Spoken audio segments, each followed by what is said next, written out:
Hello guys, welcome to my YouTube channel. কেমন আছো তোমরা? এখন আমরা কথা বলবো হচ্ছে হলিউডের নিউলি রিলিজড ফিল্ম, যেটার নাম হচ্ছে ফাইনাল ডেস্টিনেশন 6 ব্লাড লাইন্স। এই ফিল্মটা ফাইনালি আমি এখন ভুলবশত দেখে নিয়েছি। ইয়েস, কেন ভুলবশত দেখলাম এবং ফিল্মটা আমার কেমন লাগলো, কেমন হলো ফিল্মটা, সেসব নিয়ে কথা হবে। চলো ভিডিওটা শুরু করা যাক। তো কেমন হলো ফাইনাল ডেস্টিনেশন ব্লাড লাইন্স? সব থেকে প্রথমে স্টোরিটা আমি বলে দিই যে কালকে আমি দেখতে গিয়েছিলাম মিশন ইম্পসিবল, এবং আমাদের মানে বাড়ির কী বলবো 35-40 কিলোমিটারের মধ্যে কোনো মানে সেরকম ছিল না, মানে শো ছিল না। যেগুলো ছিল সেগুলো অনেকটা লেটেস্ট শো, ঠিক আছে। এবং যেটা সামনে ছিল সেটা ইংলিশ ভার্সন, ঠিক আছে, এবং ইংলিশ ভার্সন আমি দেখবো না। এবার আমি একটা জায়গায় ভুল করে ফাইনাল ডেস্টিনেশনের শো খুঁজছিলাম, মানে মিশন ইম্পসিবিলিটি খুঁজছিলাম, বাট বাই চান্স ফাইনাল ডেস্টিনেশনে হাত পড়ে গিয়েছিল। যার কারণে আমি ফাইনাল ডেস্টিনেশনের যে শোগুলো সেগুলো দেখছিলাম, এবং সেখানে আমি একটা শো দেখতে পাই যে মিরাজ সিনেমাতে 4টে থেকে একটা শো আছে, ঠিক আছে, হিন্দিতে। আমি ভেবেছি ওটা মিশন ইম্পসিবলের, বাট আমি যখন খুঁজছি, ঠিক আছে, মানে বুকমাই শোতে, তখন আমি বুঝতেই পারিনি যে আমার হাত লেগে ফাইনাল মানে ভুল করে ফাইনাল ডেস্টিনেশনে পড়ে গেছে। তো এবার আমি সেটা দেখতে চলে যাই, ঠিক আছে, মানে কাছাকাছির মধ্যে, যেহেতু ওই হলটাই অনেকটা কাছে ছিল, মানে আমাদের সাঁতরাগাছি বা ক্যারি রোড থেকে অনেকটা কাছে ছিল।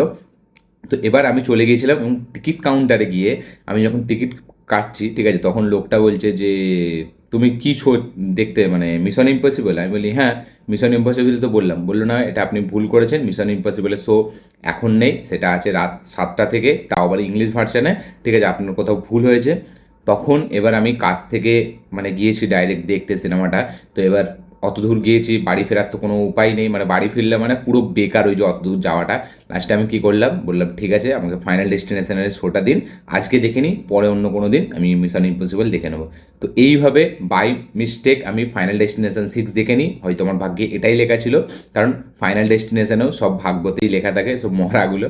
তো আমি ভুলবশত ওই ফিল্মটা দেখে নিই, এবং যেই ফিল্মটার জন্য আমি মানে এতটা এক্সাইটেড ছিলাম, এতটা আমার মধ্যে অ্যান্টিসিপেশন তৈরি হয়েছিল মিশন ইম্পসিবল, সেটাই ফাইনালি আমার দেখা হয়নি।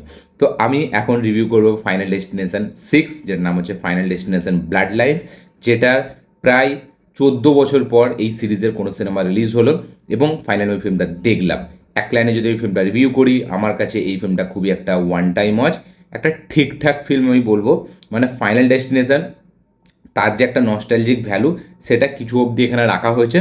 বাট পুরনো ফাইনাল ডেস্টিনেশনের যে ফিল্মগুলো, বা লাস্টের পার্টটা বলি বা 4 নম্বর পার্টটা বলি, সেই রকম ধারে কাছে এই ফিল্মটা হয়নি। এই ফিল্মটার যেটা গল্পটা হচ্ছে যে এখানে যে আমাদের মেন প্রোটাগনিস্ট যে মেয়েটা, তার একটা নানি আছে, ঠিক আছে, যে কিনা 50 বছর মেবি, 50 না 100 বছর যাই হোক, তার আগে মানে সে এক জায়গায় মানে তাকে মৃত্যুর একটা পূর্বাভাস সে পেয়েছিল। একটা বড় স্কাই ভিউ বলে একটা টাওয়ার ছিল, যেখানে সে এই পূর্বাভাসটা পেয়েছিল, যেরকম ফাইনাল ডেস্টিনেশনে আমরা দেখেছি যে কিছু হওয়ার আগে, মানে এখানে যেমন মেন প্রোটাগনিস্ট, ঠিক আছে, তাকে সে দেখে ফেলে, ঠিক আছে, মানে পুরো ঘটনাটা তার মধ্যে দিয়ে আমরা দেখতে পাই, এবং সে এটা আগেই পূর্বাভাস পেয়ে যায়। তো এবার ফাইনালি এই যে এর নানিটা, মেন যে প্রোটাগনিস্ট, তার যে নানিটা এই ফিল্মে, সেই পূর্বাভাসটা পেয়েছিল এবং সে সবাইকে বাঁচিয়ে দিয়েছিল। তারপর থেকে এখানে যে আমাদের ডেথ আছে, ঠিক আছে, সে কিনা সবাইকে একসাথে মারেনি, বাট এক এক করে সবাইকে মারে। ওই যে স্কাই ভিউ টাওয়ারে যতজন ছিল, যতজনকে ওই নানিটা বাঁচিয়ে দিয়েছিল, তত সেই সবকটা লোককে বা তার ব্লাড লাইনের সাথে যতগুলো জুড়ে আছে যতজন, ঠিক আছে, সেই সবাইকে এক এক করে মারে।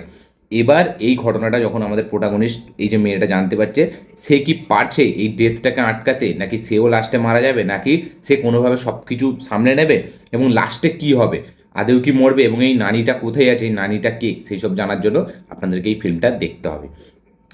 এবার ফাইনাল ডেস্টিনেশনে আমরা সবসময় কী দেখি, যে ফাইনাল ডেস্টিনেশনে যে ঘটনাগুলো ঘটে, সেগুলো না অনেকগুলো লোকের সাথে একসাথে ঘটে। মানে বেশিরভাগ সিকোয়েন্স, হ্যাঁ একটা দুটো সিকোয়েন্সও ঘটেছে, বাট এখানে না প্রত্যেকটা এই যে মারছে প্রত্যেকটা ব্যক্তিকে, সেগুলো আলাদা আলাদা করে, মানে সেইগুলো না, সেখানে না সেই টেনশনটা বিল্ড হয় না। ফাইনাল ডেস্টিনেশনে যে আপনি যখন দেখবেন যে একটা কিছু হচ্ছে, মানে না তার সাথে মানে কী বলবো, আরও এক দুজন পাশে তারা কেউ মারা যাচ্ছে, বাট এখানে কিন্তু প্রত্যেকেই একটা করে সিঙ্গেলভাবে মরছে, এবং খালি একটা সিনে দুজন একসাথে মারছে। এবার এখানে গল্পটা যেরকম বললাম, যে ব্লাড লাইনের সাথে যারা জুড়ে আছে তাদেরকে এক এক করে মারবে, বাট এখানে না সেই টেনশনটা কোথাও বিল্ড করতে পারেনি, যেগুলো আগের পার্টে বিল্ড করতে পেরেছিল, যে মানে হঠাৎ করে চলে আসে। এখানে যেহেতু স্টোরিটা পুরো সব কিছু আমাদেরকে বলে দিচ্ছে, যে যারা যারা ব্লাড লাইনের সাথে জুড়ে আছে তাদেরকে এখানে মারবে, ঠিক আছে, তো তাই জন্য তারা আগে থেকে প্রিপেয়ার্ড হয়ে যাচ্ছে। বাট সেই টেনশনগুলো, যেটা হঠাৎ করে একটা জিনিস চলে আসবে, এই যে পূর্বাভাস দিচ্ছিল, ঠিক আছে, তারপরে যে জিনিসটা ঘটছে, সেখানে যে টেনশন, সেখানে যে মানে ব্লাড বাথটা ব্যাপার, সেখানে যে ব্রুটালিটিটা, ঠিক আছে, সেখানে যে গোর ব্যাপারটা, সেটা কিন্তু এই সিনেমায় নেই।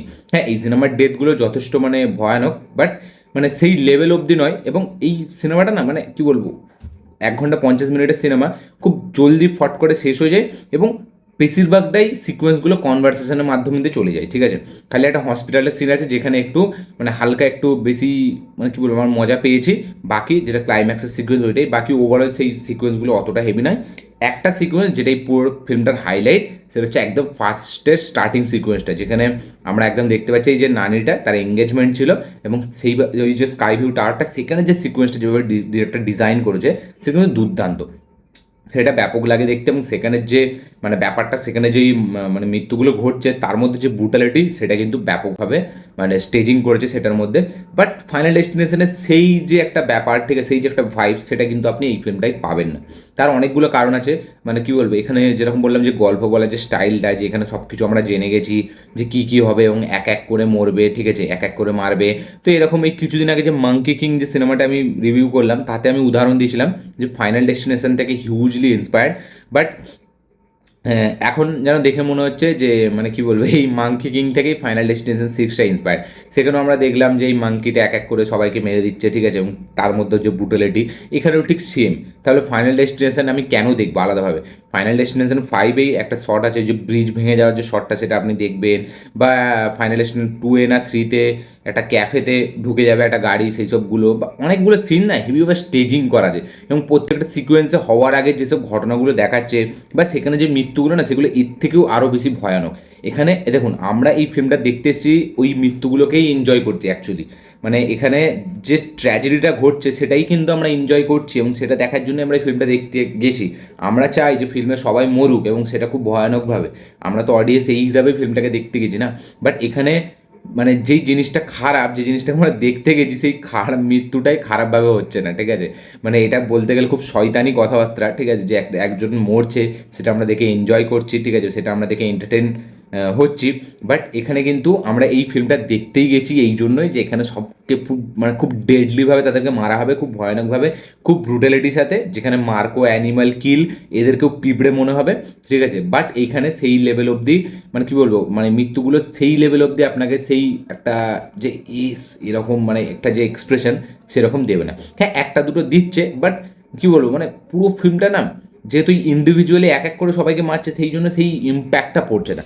এখানে যদি আরও মানে অনেকগুলো একসাথে বা একটার পর একটা সিকোয়েন্স যদি একটু পর পর আসতো না, তাহলে আরও আমার মনে হয় বেটার হতো। এখানে অনেকটা গ্যাপ নিয়ে নেয়, অনেকটা টাইম নিয়ে নেয়, যার কারণে সেই লেভেল অব্দি এঙ্গেজ করে রাখতে পারে না ফিল্মটা।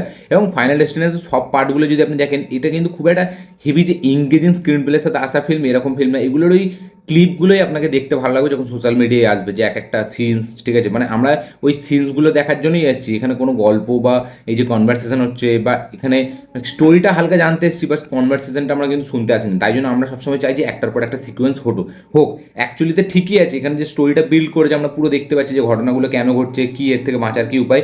বাট যেহেতু মানে আমরা এই মরাগুলোকে দেখতে চাই, মানে যেভাবে মারছে তাদেরকে, তো সেইগুলো যেহেতু একটু কম আছে, তাই জন্য আমাদেরকে এই ফিল্মটা একটু মানে কী বলবো, একটু অ্যাভারেজ মনে হবে। বাট এই ফিল্মটা কিন্তু দেখতে গেলে একটা কাইন্ড অফ ঠিকঠাক ফিল্ম আমি বলবো। আমার তো এই ফিল্মটা একটা ঠিকঠাক একটা ওয়ান টাইম ওয়াচ ডিসেন্ট একটা ফিল্ম মনে হয়েছে, আমার হেভি কিছু মনে হয়নি। এবং ফাইনাল ডেস্টিনেশনের প্রথম এই পার্টটাই আমি থিয়েটারে দেখলাম, এর আগে কখনো আমি থিয়েটারে দেখিনি। কারণ যখন 2011-ই বেরিয়েছিল, তখন আমার 11 বছর হয়তো বয়স ছিল, ঠিক আছে। তো তখন তো দেখে নেই, প্রথমবার আমি দেখলাম, তাও বাই মিস্টেক। কারণ এই ফিল্মগুলো আমার মানে থিয়েটারে দেখে সেই লেভেলে আমার মনে হয় না আমি এনজয় করতে পারবো। হ্যাঁ, প্যাকড অডিয়েন্স থাকলে সেখানে ব্যাপার আলাদা, বাট মাল্টিপ্লেক্সে তো প্যাকড অডিয়েন্স থাকবেও না, এবং থাকলেও তারা চুপ করেই বসে থাকে। তো সব কিছু মিলিয়ে একটা ঠিকঠাক এক্সপিরিয়েন্স আমি বলবো। ক্লাইম্যাক্সটা আমার বরঞ্চ অনেকটা ভালো লেগেছে, মানে পুরো ফিল্মটার থেকে, এবং পুরো স্টার্টিংয়ের সিকোয়েন্সটা আমার বেশ ভালো লেগেছে। বাকি ওভারঅল যেভাবে স্টোরিটাকে যেভাবে বলছে, যে আগে এরকম হয়েছিল, এই পেয়েছিল, সেখানের মধ্যে একটা যে রহস্য, একটা মিস্ট্রি, সেখানে যে ব্যাকগ্রাউন্ড মিউজিক, সেইগুলো বেশ ভালো। বাকি ওভারঅল পারফরমেন্সও সবার ঠিকঠাক। সব কিছু মিলিয়ে একটা গুড ওয়াচ। আপনারা যারা এই ফিল্মটা দেখেছেন, অবশ্যই কমেন্টে লিখে জানাবেন আপনাদের কী মতামত, কী রিয়াকশান, কী মানে এক্সপিরিয়েন্স আপনারা অনুভব করেছেন, সেটা অবশ্যই কমেন্টে লিখে জানাবেন। কারা কারা আছেন যারা এখনও দেখেননি, দেখবেন ভাবছেন, তারা গিয়ে একবার দেখতে পারেন থিয়েটারে, মজা পাবেন যদি প্যাকড অডিয়েন্সের সাথে দেখেন। অবশ্যই দেখে কমেন্ট করবেন আপনার কী বক্তব্য, কী মতামত, কী রিয়াকশান। এবং এই ফাইনাল ডেস্টিনেশনের পুরোনো যে পার্টগুলো, সেগুলো কারা কটা পার্ট দেখেছে সেটা অবশ্যই কমেন্টে লিখে জানাবেন, এবং নতুন যে পার্টটা যারা দেখেছেন তাদের কি মনে হয় পুরোনো পার্টের থেকে অনেকটা কি উইক নাকি পুরোনো পার্টের থেকে অনেকটা ভালো, সেটা অবশ্যই কমেন্টে লিখে জানাবেন। আমি তো বলবো পুরোনো পার্টের থেকে অনেকটাই উইক আছে ফিল্মটা। এই ছিল আমার রিয়াকশন। ভিডিওটা ভালো লাগে থাকলে লাইক শেয়ার কমেন্ট করে দেবেন, চ্যানেলটি নতুন হলে চ্যানেলটিকে সাবস্ক্রাইব করবেন, বেল আইকনটি প্রেস করতে ভুলবেন না। দেখা হচ্ছে পরের ভিডিওতে, ততক্ষণের জন্য বাই।